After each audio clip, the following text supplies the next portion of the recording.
지금 계속 말씀드렸다시피 국민의힘은 굉장히 골치가 아픈 상황입니다. 물론 애초에 위헌정당 해산 심판이 마땅한 그냥 내란 동조당, 내란당 그 자체이기 때문에 당연히 역사의 뒤안길로 사라져야 된다고 보는데, 이렇게 대선 후보를 낸다는 것 자체가 그 여전히 뻔뻔하게 자기들끼리 본인들이야말로 이재명 대표님을 잡을 수 있다, 이런 헛소리들을 쏟아내는 거야말로 문제가 심각한 겁니다. 어쨌든 저들이 저런 식으로 대놓고 깽판을 치고 있는 와중에 윤어게인이라든지 전광훈이라든지 이들이 막 움직이면서 소위 어그로를 끌고 있어서 국힘당 입장에서는 당연히 멘탈이 나갈 수밖에 없는 겁니다. 이러니까 이제 김상욱 의원 같은 거의 유일하죠. 윤석열 징계하고 대국민 사과하고 재발 방지 약속하고 이렇게 해도 지금 국힘당은 힘든데, 지금 이게 뭐 하는 거냐? 가능성 없는 싸움에 매진하고 있다. 사실 다들 알고 있습니다. 이번 대선에서 이기는 게 목표가 아니라 이번에 실컷 몸값을 키워가지고 당권 먹겠다, 지금 이런 싸움을 하고 있다는 겁니다. 저들은 여전히 반성은커녕 그 당권 싸움, 오직 자신의 권력과 생존과 이익에만 몰두하는 모습을 보이고 있기 때문에 대한민국 정치가 발전을 못하는 거 아닙니까? 그래서 저런 내란 동조당은 역사의 뒤안길로 사라지게 만들어야 되고, 윤석열, 김건희, 김용현 같은 내란 국면에서 아주 구체적이고 실질적인 가장 큰 책임을 져야 될 사람들은 반드시 끝까지 책임을 물어야 됩니다. 아무튼 이런 와중에 전광훈이 갑자기 또 등판을 해서 어그로를 끌고 있죠. 전광훈 소식을 먼저 좀 전해드리자면, 혁명으로 윤석열을 복귀시키겠다, 이런 식으로 끝까지 윤석열 파리를 하면서 국힘당을 공격하고 있습니다. 그래서 지난번에도 말씀드렸듯이 최근에 이런 말을 해서 또 주목받지 않았습니까? 이재명 후보를 당선시키면 당선시켰지 국힘 후보 8명은 절대로 당선시키지 않겠다.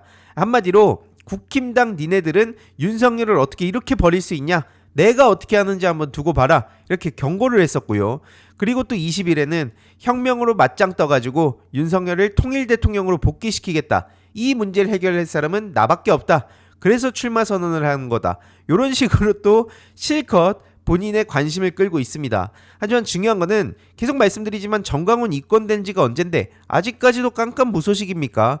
이게 만약에 민주진영에서 저런 식으로 미친 소리를 떠들고 다녔다면 진작 감옥행이었을 겁니다. 하지만 왜 전광훈한테는 표현의 자유네, 종교의 자유네, 이런 식으로 그냥 넘어가냐고요. 그래서 전광훈은 저런 식으로 헛소리를 떠들어댈 게 아니라 빨리 집어넣어야 된다. 근데 이제 그런 게 안 되니까 어떤 일이 벌어지냐? 실제로 방금 전에 대선 출마 선언을 한 겁니다. 물론 이게 국힘당 입장에서는 악재 중에 악재예요. 계속 저런 식으로 설치고 다니니까 어쨌든 윤석열을 끌어안고 지금 대선을 치러야 되는 거 아닙니까? 지금 가장 많은 국민들이 분노하는 이유가 뭡니까?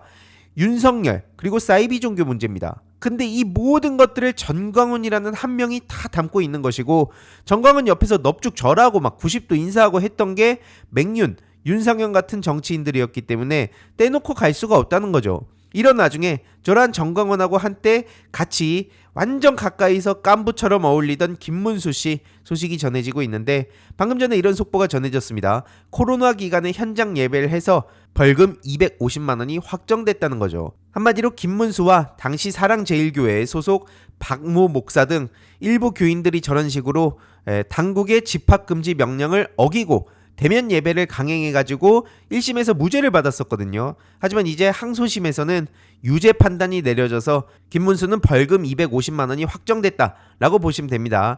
그러면 이게 대선에도 영향 가는 거 아닌가?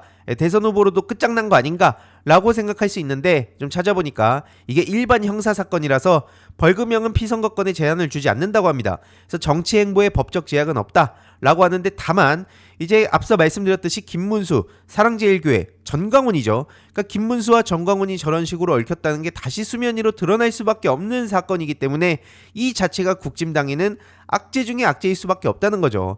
그리고 지금 신천지 관련한 폭로도 계속해서 전해지고 있는데요. 신천지 2인자가 이런 말을 했다고 어젯밤에 단독 보도가 나왔습니다. 김무성이 본격적으로 일하자고 신천지에 연락이 왔다는 겁니다. 그래서 지난 대선 직전에 김무성 상임 고문과 신천지가 만났다는 건데요. 특히 이만희도 직접 만났다고 합니다. 그래서 그 과정에서 대구시 보고서라는 신천지 문건도 전했다고 하는데, 제가 몇 주 전에 말씀드렸죠. 한국근우의 이희자 회장이라는 사람이 또 이만희의 지금 측근으로 갔는데, 그 사람의 주선으로 김무성과 그다음에 이만희가 만났다는 의혹까지 지금 나오고 있다는 겁니다.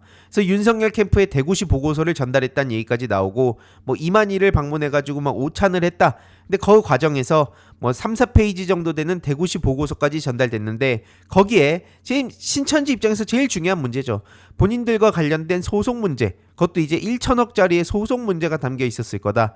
한마디로 신천지는 자기들이 이재명 대표님이 대통령 되면 끝난다는 걸 아니까 어떻게든 국힘에 붙어가지고 저렇게 로비를 하고 또 그리고 국힘당 입장에서는 표가 절실하니까 서로의 이해관계가 탁 맞아 떨어진다는 거죠. 그래서 그 과정에 지역별, 연령별, 유권자 성향 분석 같은 게 있었는데 그것도 이제 예쁘게 만들어 왔더라. 이런 식으로 국진당, 한마디로 사이비 종교와 정치가 저렇게 한 몸통이 됐다라고 볼 수 있는 거고요. 이거 말고도 무슨 뭐 청년 책임당원을 조직적으로 모집했다 이런 내용도 나오고, 사실은 더 올라가면 90년대 중반부터 신천지가 국민의힘을 노골적으로 지지하고 힘을 보태왔었다 이런 얘기도 나오지 않았습니까? 이런 문제가 버젓이 있는데 이런 걸 가만히 냅두고 반사 이익은 다 얻으면서 뭐 한가하게 공정한 경쟁 얘기만 하고 있는 이준석 같은 부류가 왜 양비론을 펼치는 게 말이 안 되는지, 결국 이들은 국민의힘의 여러 가지 그 불공정한 그라운드에 올라타서 말만 공정을 외치고 있다는 겁니다. 이러한 문제들의 뿌리를 뽑지 않고서 어떻게 공정한 경쟁이 가능하겠습니까? 이건 경쟁이 아니라 전쟁 수준으로 보는 것도 바로 이런 이유 때문인 거고요. 아무튼 이러니까 김성대 같은 사람들은 이렇게 끌려다니면서 윤석열 극복도 못하고 이대로 가면은 못 이긴다. 맨날 이재명 대표님 욕만 하고 있는데 이렇게 해선 대선 못 이긴다. 그래서 윤석열의 강을 건너자고 얘기하고 있습니다. 어정쩡한 태도로 계속 멱살 잡히고 끌려다니고 있지 않냐, 요런 지적인 건데요. 그러면서 이제 쌍권을 겨냥합니다. 권영세, 권성동, 이들이 계속 어정쩡한 태도를 보이면 안 된다. 처절한 반성, 윤석열부터 건너자 라고 얘기를 하고 있지만 불가능합니다. 일단 지금 건진 얘기도 본격적으로 수면 위로 드러나기 시작했죠. 이건 시작에 불과해 보입니다. 다음 주제로 넘어가기 전에 중요한 광고 하나만 하고 가겠습니다. 바로 인터넷 비교원인데요. 최대 128만원 현금 사은품 혜택이 있습니다. 인터넷 TV 신규 가입 시 최대 48만원, 휴대폰 구매 시 최대 50만원, 정수기 렌탈 시 최대 30만원, 그리고 핸드폰 통신사 변경 시엔 최대 30만원. 중요한 건 개인정보 안전이 보장됐다는 점이고요. 무려 60만 명 이상의 누적 가입자, 그리고 983억 이상의 현금 사은품을 지급했다는 것도 중요한데요. 무제한 상품권 이벤트도 소개해드리겠습니다. 인터넷 신규 가입 후 소개한 친구도 가입하면 신세계 상품권 최대 4만원 추가 혜택, 인터넷만 가입 시 2만원, 인터넷 TV 동시 가입 시 4만원, 그리고 일회성이 아닌 중복 혜택 증정이라는 점도 굉장히 중요한 대목입니다. 그래서 전액 100% 현금으로 혜택을 받으실 수 있으니까요. 자세한 내용은 1670-2521 통해 상담 받으시거나 네이버에 인터넷 비교원을 검색하시고 상담 신청하시길 바랍니다.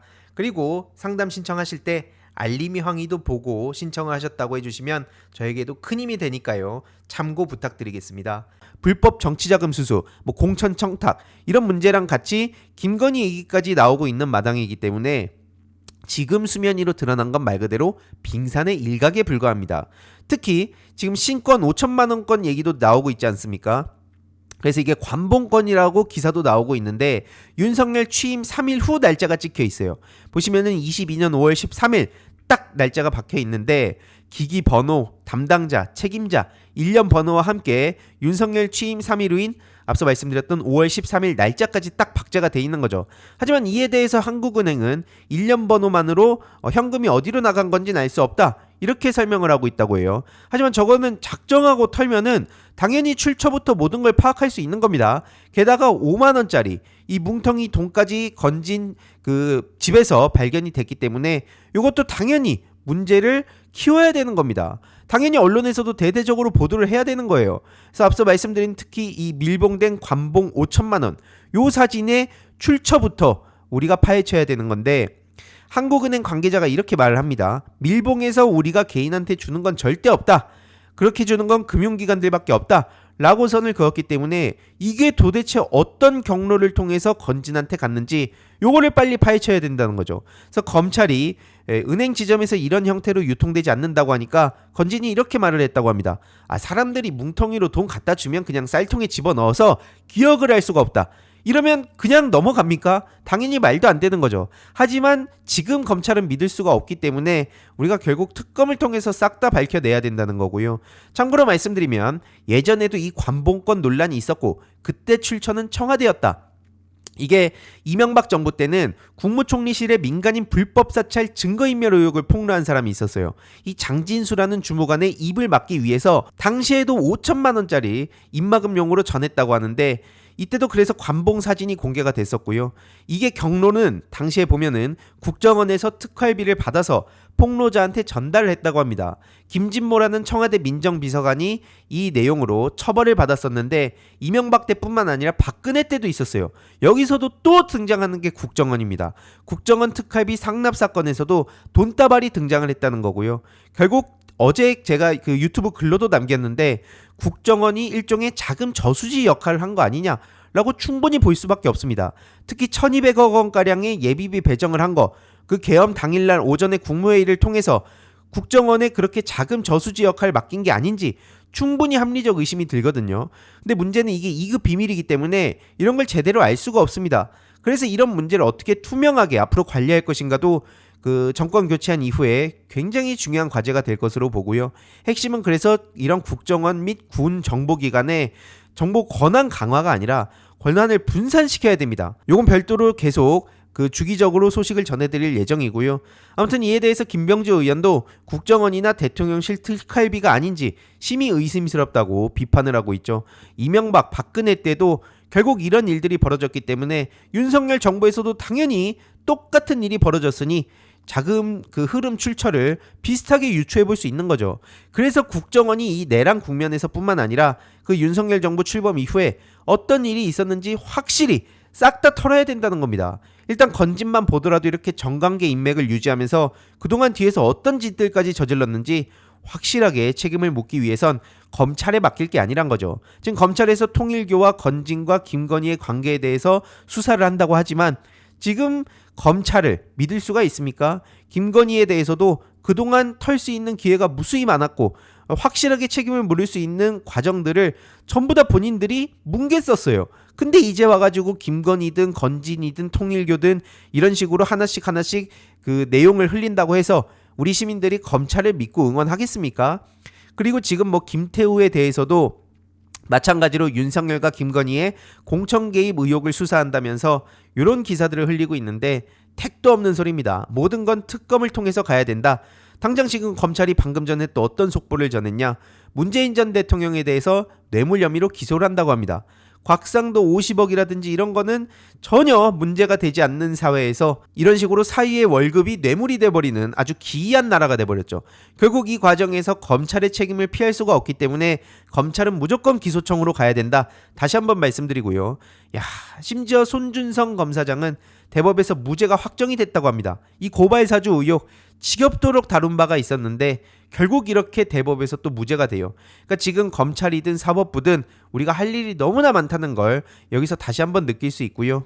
아무튼 지금 뭐 국힘당 소식을 보면은 윤석열이 다시 돌아올 줄 알았다는 얘기부터 뭐 홍준표는 메머드급 인재 영입 캠프를 출범했다고 저렇게 호들갑 떨고 있지만 이철규 아들이 결국 구속이 됐습니다. 당연한 거죠. 도망 염려로 구속이 됐는데 어젯밤에 이런 속보가 전해졌죠. 주위에도 많이 알려야 됩니다. 그리고 이철규 아들이 아니라 정확히는 이철규 아들 이준석이죠. 이준석 구속 소식도 주위에 많이 알릴 필요가 있고요.